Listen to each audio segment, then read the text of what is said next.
12 de outubro, Dia da Criança, também é uma data para refletir sobre os problemas que ainda afetam as futuras gerações. O trabalho infantil é um tipo de abuso que ocorre no mundo inteiro. No Brasil, de janeiro a junho deste ano, foram registradas mais de 1.000 crianças e adolescentes que exercem atividades consideradas proibidas para a faixa etária. Veja na reportagem de Carolina Chaves. A cena é tão comum que para muita gente não chama atenção. Vender balas no sinal não deveria ser uma atividade para crianças, mas esse tipo de trabalho infantil ajuda a engrossar as estatísticas. De acordo com os dados da Pesquisa Nacional por Amostra de Domicílios, em 2019 havia 1.768.000 crianças e adolescentes de 5 a 17 anos em situação de trabalho infantil. A professora Edileuza Fernandes, da Universidade de Brasília, explica que o cenário, que já era ruim, ficou ainda agravado pela pandemia de Covid-19, que aumentou o desemprego de adultos e fez com que escolas fossem fechadas. A escola, a sala de aula, ela é um espaço muito importante para nós identificarmos crianças que estejam sofrendo abusos, no interior da sua própria família ou na sua comunidade, e a exploração do trabalho também, né? É a sala de aula o espaço em que esses conflitos, em que essas questões, elas vão, como é que eu diria, elas pulsam, né? Elas vêm à tona. Nos primeiros 6 meses deste ano, o governo federal resgatou mais de 1.000 crianças e adolescentes de situação de trabalho infantil em todo o país. Os menores trabalhavam em atividades consideradas mais insalubres e perigosas, como a construção civil. O STF tem acompanhado de perto essa questão. Em outubro de 2020, o plenário da Corte manteve a proibição de trabalho a menores de 16 anos, salvo na condição de aprendiz. O relator, ministro Celso de Mello, afirmou que a Constituição Federal de 1988 introduziu a doutrina da proteção integral da criança e do adolescente diante de sua condição de pessoa em desenvolvimento. Segundo o ministro, a alegação de que o trabalho pode afastar a criança mais pobre da marginalização é uma visão equivocada, que apenas estimula o preconceito. O Ministério Público do Trabalho lançou uma campanha para combater de forma lúdica outro tipo de exploração da mão de obra infantil, o trabalho doméstico. O MPT publicou um vídeo nas redes sociais que conta a história de Maria, que perde a infância e a oportunidade de desenvolver porque trabalha como doméstica na casa de uma família rica. Mas nós podemos mudar essa triste história. Crianças e adolescentes têm direito a uma infância digna, livre de violências e com garantia de um desenvolvimento pleno e saudável. E para falar mais sobre o combate ao trabalho infantil, a repórter Carolina Chaves conversou com a procuradora do Trabalho, Luísa Carvalho Rodrigues. Ela é coordenadora nacional de combate ao trabalho infantil e de promoção e defesa dos direitos de crianças e adolescentes.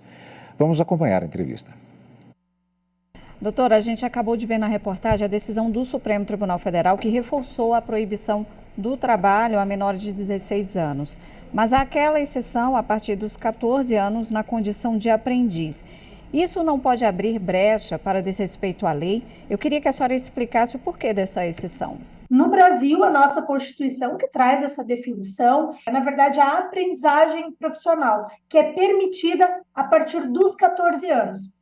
Então, a partir dos 14 anos no Brasil, é possível você ser um aprendiz profissional. Isso decorre justamente porque a aprendizagem é uma ação afirmativa de garantir um direito fundamental à profissionalização. E também é um instrumento de combater o trabalho infantil, porque com a aprendizagem há um curso teórico de profissionalização, o adolescente deve se manter na escola, então combate a evasão escolar. Então, por isso, é a única exceção que é permitida pela nossa legislação. Então, basicamente, a nossa lei tipifica, traz todas essas possibilidades, estabelece a idade mínima para o trabalho. E é importante mencionar sobre isso que não é só o Brasil que tem essa idade mínima, certo? É uma construção internacional. que aconteceu ao longo de séculos, no sentido realmente de proteger crianças e adolescentes. Então, não é só no nosso país que existe essa limitação etária para o trabalho. Doutora, as leis que já existem, elas são suficientes ou precisa de outras, de mais leis para combater o trabalho infantil? Nós temos um arcabouço jurídico muito grande de proteção à infância e adolescência, né? Tanto internacionalmente quanto nacionalmente no Brasil. E especificamente no nosso país, nós temos desde 1996 uma política pública construída após décadas de mobilização e de discussão e de reflexão da nossa sociedade para erradicar o trabalho infantil, que é conhecido como PET, é uma política pública que foi incorporada na Lei Orgânica da Assistência Social, e é uma política pública de Estado, né, independentemente de governo, e que é exemplar. Então, nós temos, sim, leis.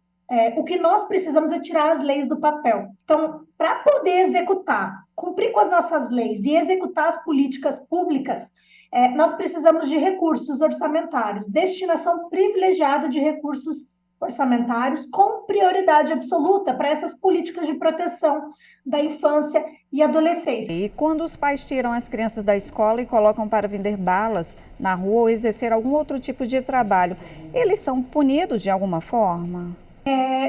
Hoje, os dados nos dizem que a maior parte de crianças e adolescentes que trabalham estão frequentando a escola. Isso já foi uma evolução com relação a dados anteriores que a gente tinha, diminuindo a evasão escolar, mas ainda assim permanece a situação de violação de direitos, que é o trabalho infantil.